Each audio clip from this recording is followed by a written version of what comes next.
Hey everybody, welcome back to the channel. Today we have back on the channel Paul Caslin from Doge, my buddy. It's good to have you on, Paul. How's it going? It's good to be back, Sean. It feels like it was only yesterday. It feels like years ago that we spoke, but it's only actually been 8 weeks. It's been 2 months and so much has happened. We were talking before we did the interview, and if you go back, I encourage you to go back and look at my the first interview, because it was a different guy. This person I'm talking to now, completely different person. It was he was this green-faced young buck, just came into crypto, and within 2 months he's like a veteran. You really have had a crash course, and I've tried not to bug you that much, but every time we talk, I'm usually telling you about scammers. Yeah, sure. And just on that, I feel bad about that. I feel like this is one of the things in crypto that we're really setting out trying to solve, in that crypto, for whatever reason, has this kind of Wild West nature. And there's people like me, there's people like you in this space, and a lot of our friends who are in the space as well. And they're like kind of regular people who run this from a business point of view. I know you run your thing like a business, same as we run Doge Dash.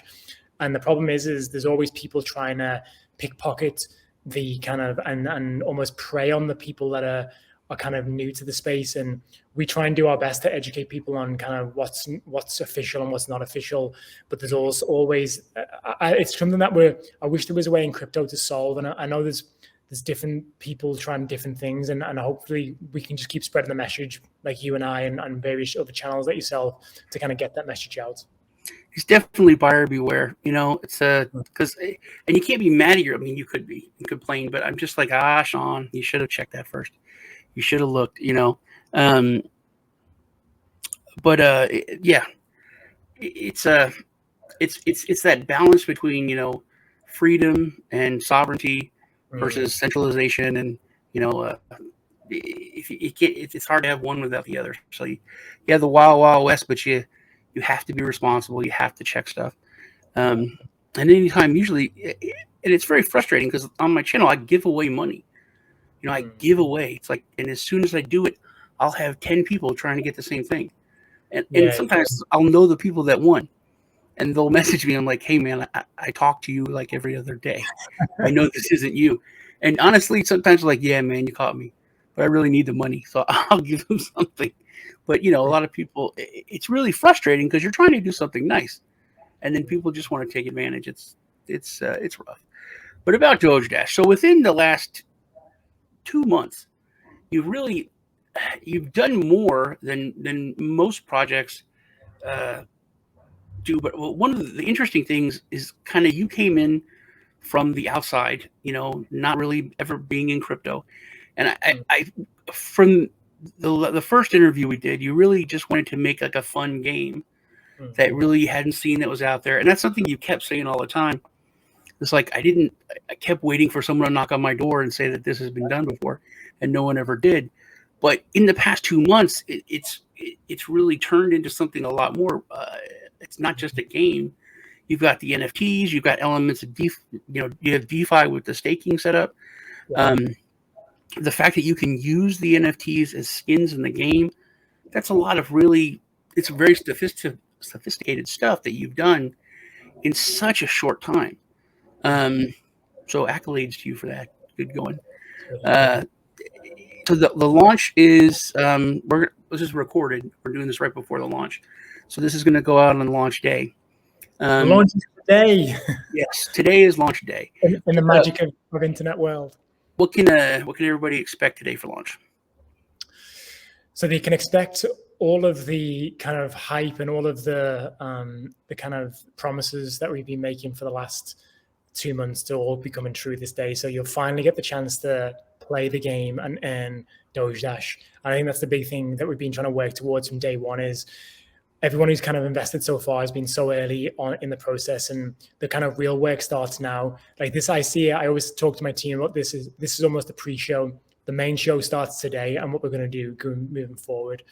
So as well as the game, we've got kind of our socials and our TikTokers and our influencers and our YouTubers, and everyone's going to be kind of posting from here on out, because before this, as you know, you're kind of telling, and your audience are a good example of this. You're kind of telling your audience, you're selling them on the dream rather than the reality. And from now on, we can start selling them on the reality, is that people are actually going to be getting rich from playing Doge Dash all over the world. And obviously, like you mentioned, the NFTs are all are in a great place. They've already doubled in value. Our floor price is double what it started at this at launch, and it's only been a week. We've already traded over 100 ETH on OpenSea, where you can get the NFTs, and everything's starting to line up. And as long as, touch wood, as long as Bitcoin kind of keeps doing its thing, I genuinely believe that we're going to see something unprecedented in crypto gaming in particular. Wanted to take a look at the website real quick here. Do you like the new website? Well, yes, but well, I talked about the elements of DeFi, and I've been staking my my Doge Dash for a while, as well as my kids have been theirs. But to find out where to stake, it was kind of difficult. You got to go way down here, this tiny little word that says staking. If you could make that bigger, that would be good. That's the only thing that I had to search for that. Just on that. So this comes back to my kind of like original kind of MO of crypto, of how we create something that is not scary for people coming in. So I remember coming into crypto for the first time, and I stake now, I know you do, and it's very profitable. But I feel as though for people coming into crypto, the more information you give them, the less chance you've got of them clicking play demo or play game. So with all of these things, I kind of really, originally staking was a button on the top left next to the buy coins, actually. But then my kind of thinking was, what is that the people that want to stake or will either come into the Telegram, they'll ask the questions, we can kind of direct those guys eventually. And even yourself is a good example, is that you've kind of found it for yourself. And it might have been a bit of an annoyance at the time, but I kind of counter that with, for people coming into crypto for the first time and coming onto this page, and they're like, oh my God, this is so exciting. But then they're like, staking, what does that mean? And what is an NFT? And even, and just all that kind of stuff. So my kind of goal from day one is to make Doge Dash, and the website in particular, the most easily understandable, ergonomic, like simplest UI that you could ever imagine. And it kind of goes back to when I first got into crypto, which seems like forever ago, but it was only 3 months ago. I was so obsessed with doing what everyone else was doing. I was so obsessed with making websites that everyone else had already made. And then it kind of dawned on me like 6-7 weeks ago, wait a minute, why are we trying to do what everyone else is doing? Why don't we try and reinvent what everyone else is doing and do our own thing and set a new path? And I think that's where the new website comes from. That's where the UI for the game that people can play today is going to come from as well. It's all about kind of giving people the access to what's the product. The product is the game. That should be front and center. Then anything else, like the white paper, any of the crypto people like yourself who love to understand tokenomics and staking, if you dig a little bit deeper, you'll find those things. But it's kind of rewarding in a way that you have to dig a little bit deeper to find those things. But I'm with you on the staking thing though a little bit. And that's something I really tried to drill to you, is that it was because you were bringing a different perspective in. It was, so much better. You were doing, and you've done things so much faster. The community, the Doge Dash Army, is amazing. Also, everyone's super on fire. My son Ted, he reviewed the game.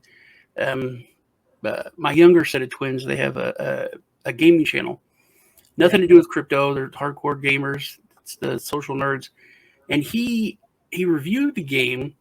And it was weird because he never watched our interview. He never, nothing to do with crypto. But the words you used, like, do you want to create like a Sonic or a Mario, just something people to pick up, time waster, when you have some free time, just something you enjoy for a few minutes, no huge commitment or anything. And he was using those same words in his review of it. It's like everybody has, this game that they really like, whether it's, like Sonic or it's a side scroller. And this really has a feel. It's fun, and of course, the graphics are awesome. But I'm really, really excited about the launch on the 15th. I love that you you made other levels available for the demo.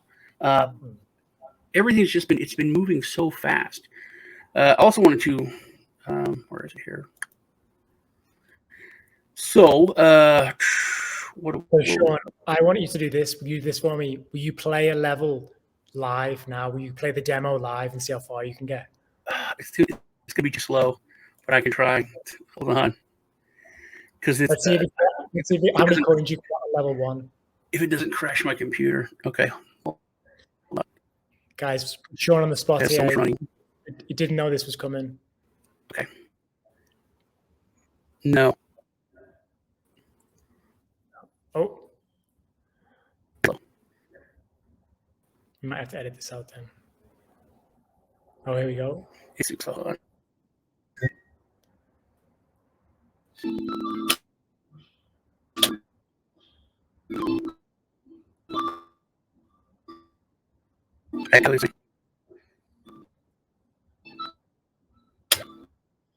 Oh.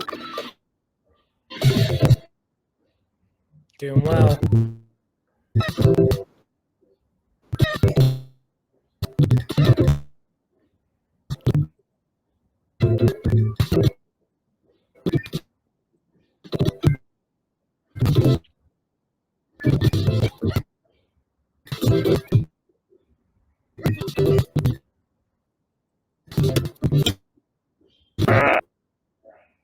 Get here.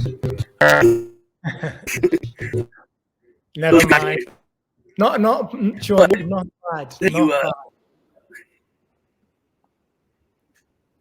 But yeah, so those two guys always get me. On your Doge Dash official Twitter, you have a link tree, which everything is are so cool to have. I wanted to ask you about the apps, because they have pre-orders for the Apple Store and on Google. What do people need to do for that? So just if you go to Twitter on your mobile device, so if you've got an Apple, you come to this and you'll just click on the Apple pre-order, and it's free. So all the games are free.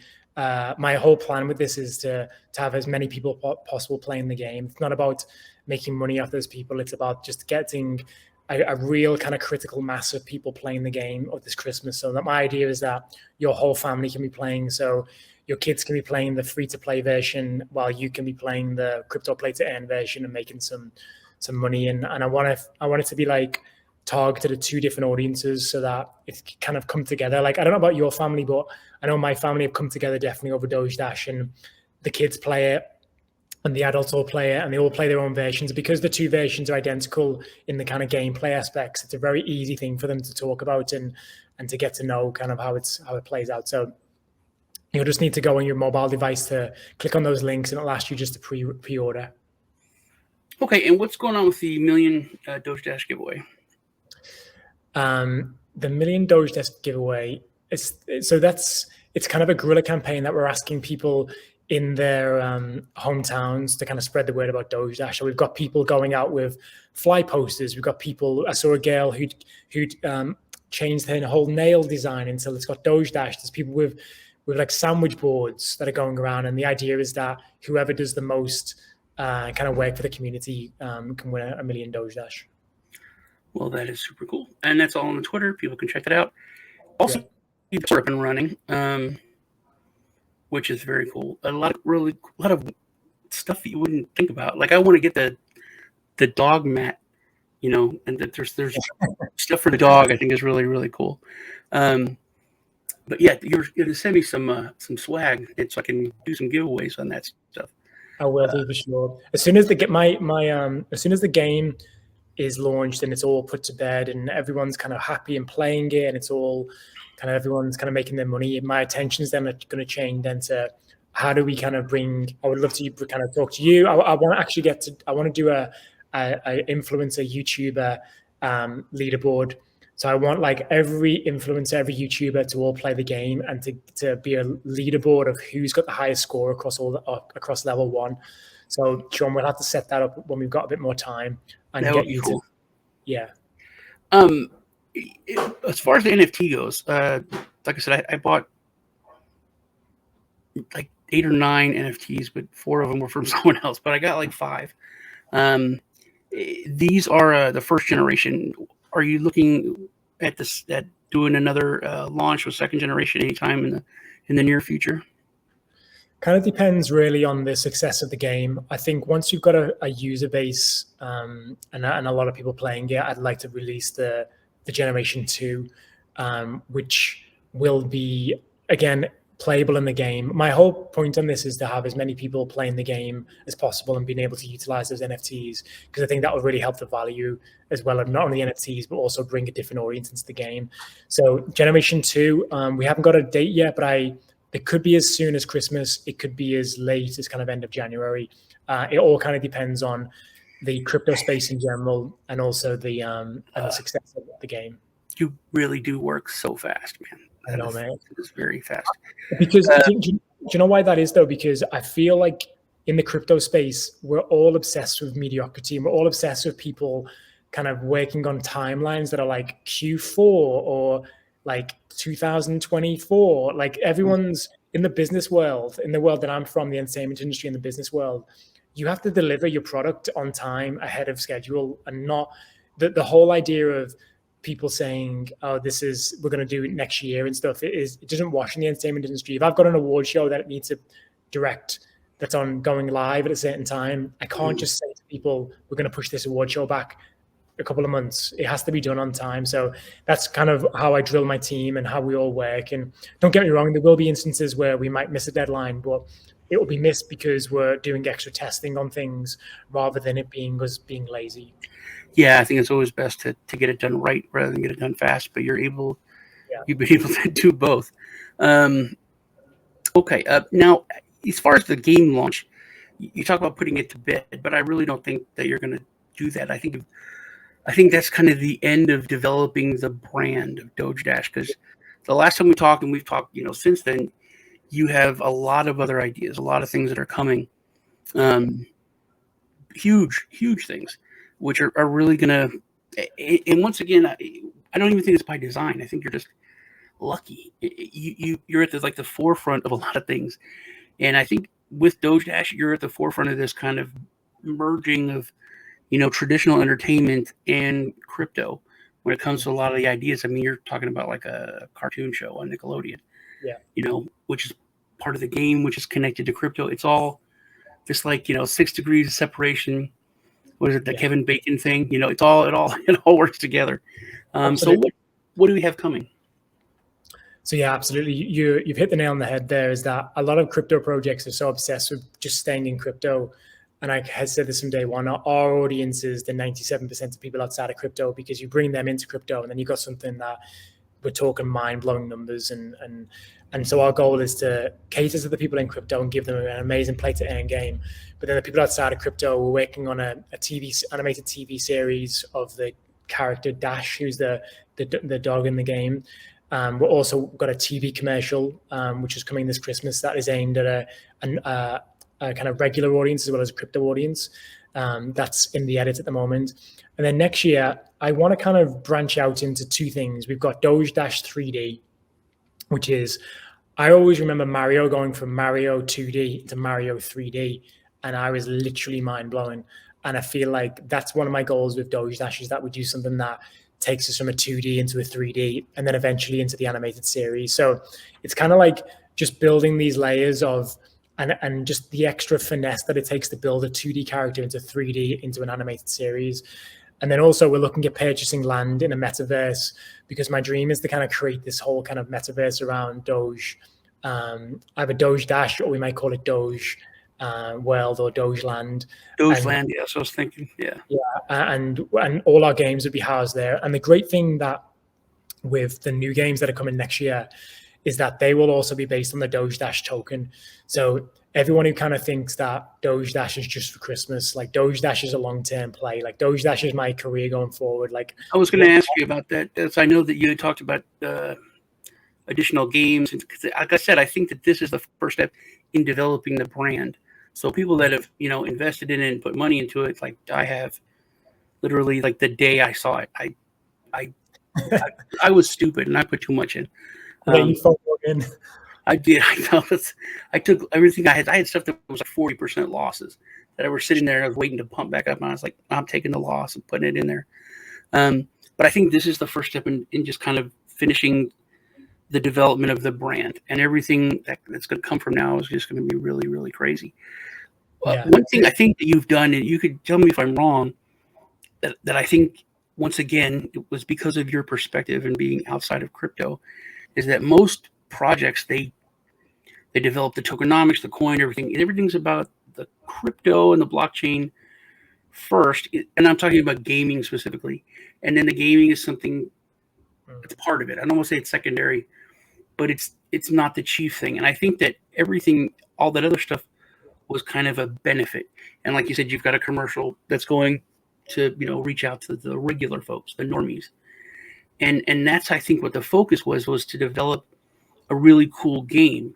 And the fact that you can play to earn and you can do all that is a benefit of the game. It's something cool in the game, but it's not the main focus.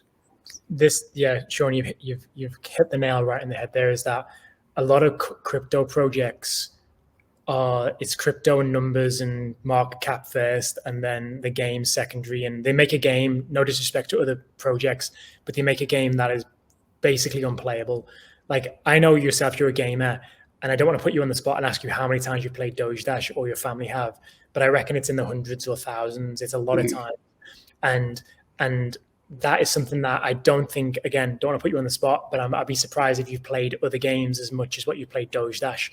And that just gives you an example of creating a game that is playable, which has a crypto element to it, is going to be so much more successful than creating a cryptocurrency that also has a game attached. And I think that's where all the other coins have kind of fallen down. Something I was worried about, and I talked to you about this when we had our first interview, was I was worried about it. So many play to earn games. That's the thing. It's about playing to earn. It's about making that money. It's not about having a fun game. And like you said, it's not playable. It's not enjoyable. What's enjoyable is making money, which is like a job. It's not fun. And I had worried about, Doge Dash increasing in such a the price increasing so much that it was expensive to play, and the only reason to play would be to earn money. And you had said, everything's going to be adjusted for that. But I think that's like one of the most important things, is to keep it fun and, cheap to play. And that's the main focus, is the game. But like you said, that's the main focus of a lot of crypto games, is just to get more crypto. It's not to play the game. And that's what I was saying. Everything about Doge Dash is about the game and having fun, and everything. The NFTs aren't about making money. They're about that they're cool, they're fun, and you can use them in the game. There's actually utility. Plus, they are making money. And also, just on that, is that I feel as though Doge Dash rewards you putting time and effort in. Doge Dash, I did some rough calculations this morning that if you played the game, so say it takes 10 minutes to play the game, and at 150 million market cap, you earn $15 per game maximum to play, to win. You can win maximum to $15. Now, that doesn't seem a lot, but then you times that by six, you can play it 6 times in an hour. That's all of a sudden $90 an hour. Then you times that by, what was the next time? You times that by 12 hours in a day, and I think you get to like $1,080. If you're playing it every day for 12 hours a day. And then you times that by the course of a year, and then you're up to $394,000 earned by playing a video game. Then if you have a Crown NFT and it's a 3x, then you're over $1.1 million earned playing a video game. I forgot about that one. That is a cool idea for the NFT. Dude, I'm gutted, because I was like you. I participated like everyone else. I bought 23 of my own NFTs with my own money, thinking that I would at least get one ultra rare and one crown. I got neither. The best I got was a halo and a set of wings. And so one of my friends got an ultra rare. They got which one did they get? They got Chun-Li from Street Fighter, which I'm not a big Street Fighter fan. So I'm just a bit. I feel like there should be like a donation back to the founder of, if you have an NFT, you should donate it back to me, kind of thing. So yeah, those NFTs are going to be priceless, because that's an investment. I mean, the Crown 3X, that's to someone who plays the game, that'll pay itself off. Well, exactly. I think people are going to get rich from playing Doge Dash, and they're going to get rich by putting the time in. I think that's the other big thing as well, is it's a commitment to be able to play the game over and over again. And we'll be like introducing new levels, and obviously the NFTs at a degree of variation as well. And our goal is to kind of get the game version 1 out at the moment, which you can go and play on the website. And then early next year, we'll then start to implement new levels. The NFT integration will start early next year as well. So you'll be able to integrate your NFTs. So that won't be available at launch, but it'll be available in Q1 next year. And we'll try and get through that as quick as possible. And then once that's in play, then you'll have a whole new wave of people. So the idea at the moment is to build up this kind of fan base of the game and really kind of like generate those. I want to be able to splash on Cointelegraph that 1 million players in the first day and all that kind of stuff. I want the numbers to speak for themselves, because in crypto we get so used to being able to hype stuff up and words, but the numbers don't lie. The amount of people playing this game and the amount of people that are going to be earning from it, I think those numbers are going to be mind blowing. Yeah, I think if you look at actual users of like Decentraland and stuff like that, they're not huge. I'm thinking Doge Dash is going to surpass everything. Like, once again, just really, really fast. As far as the app, I know we talked about the launch today is going to be on the browser version, but when the app versions are out and live, will the NFT skins and special abilities be usable on the app, on the phone or tablet or whatever? So the NFTs will only be usable when you connect wallets. So anything that doesn't have a connect wallet feature, you won't be able to use the NFTs on. So it's going to be kind of dictated by the play to earn. Web3 browser that you use on your phone. Having said that, our goal is to integrate Web 3.0 onto the App Store and Google Play. It's just, and I think we spoke about this very early on. You were kind of part of this conversation about how we can. My original idea was to hold the App Store version back until we could do integration onto Web 3.0.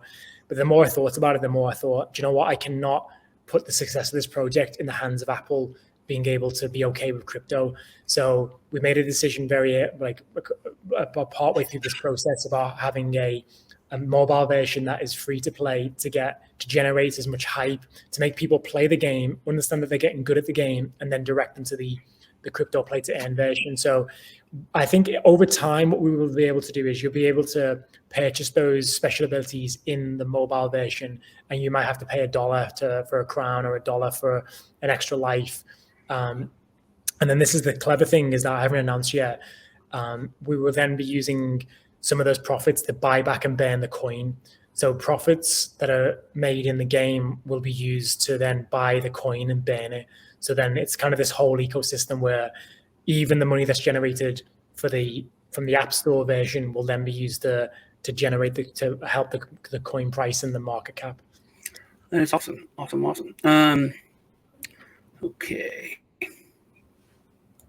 All right. Well, that is about all I had to go over. Anything else you wanted to talk about or go over? No, Sean. I mean, thanks again for having me on. Hopefully, we can do a catch up in maybe next month when the game's out, and I want you and the kids to be able to send me your scores, because I'm going to call everyone accountable to how many coins they can get on the first level, and I'd love you to be part of our leaderboard influencer competition if you're willing, and do a video. Is something I've noticed is sometimes it's better to not go for all the coins, because some of those are those little, like 1 or 2. It's just, no, don't mess it. It's going to kill you. Exactly. So bypass those. It's a high risk, high reward strategy, and you can complete this game easily by just running across the bottom of the screen and collecting a few coins. That's fine. But your brain tells you that you want to go, you can get it, you can do it. And that's the beauty of Doge Dash. And any game of this kind of genre that's addictive is that you keep coming back for more, because you always think it's easier than it looks. Well, I look forward to getting some swag and giving that out. Everyone, go play Doge Dash. It's launch day. I'm going to have links down below to everything. I'll have links down below to the Social Nerds review of the actual game. It's a solid game. It's a very good game. Tokenomics and all that stuff aside, it's just a fun game. It was good hanging out with you again, Paul. Look forward to talking to you in a couple weeks. Thank you, when we have all the new stuff that's coming out, and look forward to hearing what's coming in 2022. You guys take care. It was good hanging out with you. See y'all in the next video. Thanks, Sean.